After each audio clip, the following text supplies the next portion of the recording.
অনেক দূরের মহাসাগরে লুমেরিয়া নামে এক সুন্দর দ্বীপ ছিল। এই দ্বীপটি অন্য যে কোনো দ্বীপের চেয়ে আলাদা ছিল।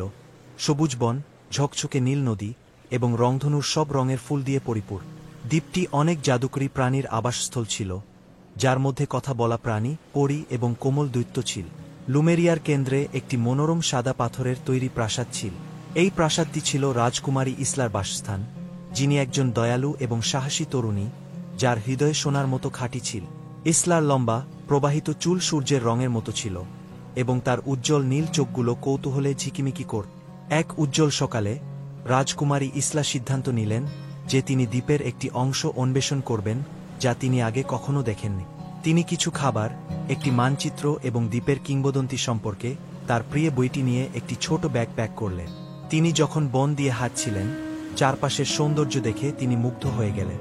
পাখিরা মধুর সুরে গান গাইছিল, আর প্রজাপতিরা বাতাসে নাচছিল। কিছুক্ষণ হাঁটার পর ইসলা একটি গোপন বনে পৌঁছলেন যা তিনি আগে কখনো দেখেননি।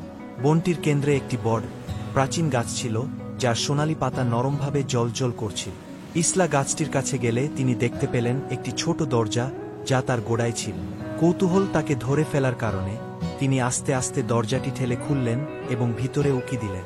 তাকে বিস্মিত করে গাছটির ভিতরে একটি আরামদায়ক ছোট ঘর ছিল, যা উজ্জ্বল স্ফটিক এবং একটি ছোট, বুদবুদে ভরা ফোয়ারা দিয়ে পূর্ণ ছিল। ঘরের কেন্দ্রে একটি পাথরের স্তম্ভ ছিল, যার উপরে একটি সুন্দর খোদাই করা কাঠের বাক্স ছিল। ইসলা সাবধানে বাক্সটি খুললেন এবং ভিতরে একটি ঝকঝকে টিয়ারা পেলেন। তিনি যখন এটি তুলে নিলেন, ঘর জুড়ে একটি নরম কণ্ঠস্বর প্রতিধ্বনিত হল। স্বাগতম, রাজকুমারী ইসলা। আপনি লুমেরিয়ার টিয়ারা খুঁজে পেয়েছেন। এই টিয়ারা দ্বীপের জাদু ধারণ করে এবং কেবল লুমেরিয়ার প্রকৃত রাজকুমারীর দ্বারাই পরিধান করা যেতে পারে। এর সাহায্যে আপনি দ্বীপের সমস্ত প্রাণীর সাথে যোগাযোগ করতে এবং এটিকে ক্ষতি থেকে রক্ষা করতে পারবেন।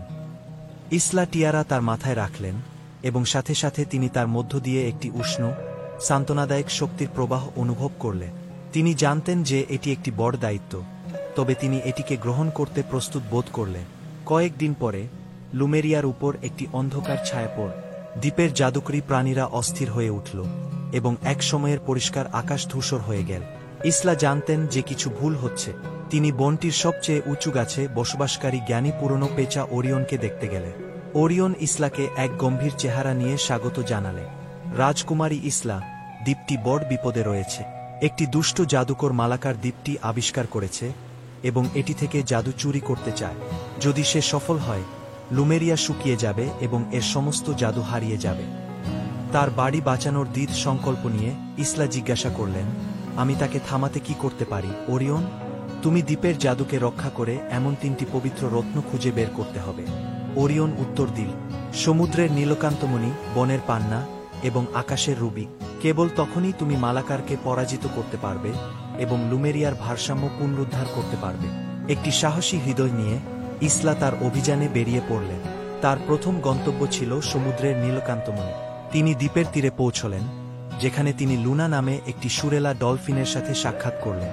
লুনা ইসলাকে সাহায্য করতে সম্মত হলেন এবং তাকে একটি পানির নিচে গুহায় নিয়ে গেলেন, যেখানে নীলকান্তমণিটি লুকানো ছিল।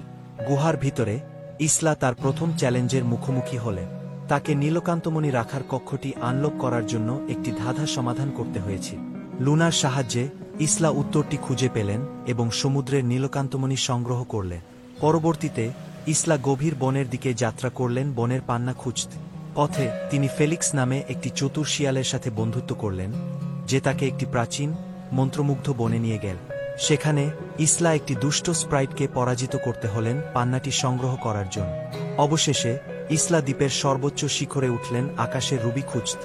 একজন জ্ঞানী বৃদ্ধ ঈগল ইরার সহায়তায় তিনি আকাশের মধ্য দিয়ে উড়লেন এবং একটি মেঘ মন্দিরে লুকানো রুবিটি আবিষ্কার করলেন, যা একটি ভয়ঙ্কর ছট ড্রাগন দ্বারা রক্ষিত ছিল। ইসলার দয়া এবং সাহস ড্রাগনের বিশ্বাস জিতেছিল এবং সে আনন্দের সাথে তাকে রুবি দিয়েছিল। 3টি রত্ন তার দখলে নিয়ে ইসলা প্রাসাদে ফিরে এলেন। তিনি রত্নগুলোকে দ্বীপের প্রাচীন বেদির নির্দিষ্ট স্থানে স্থাপন করলেন এবং একটি শক্তিশালী আলো লুমেরিয়াকে আচ্ছন্ন করল।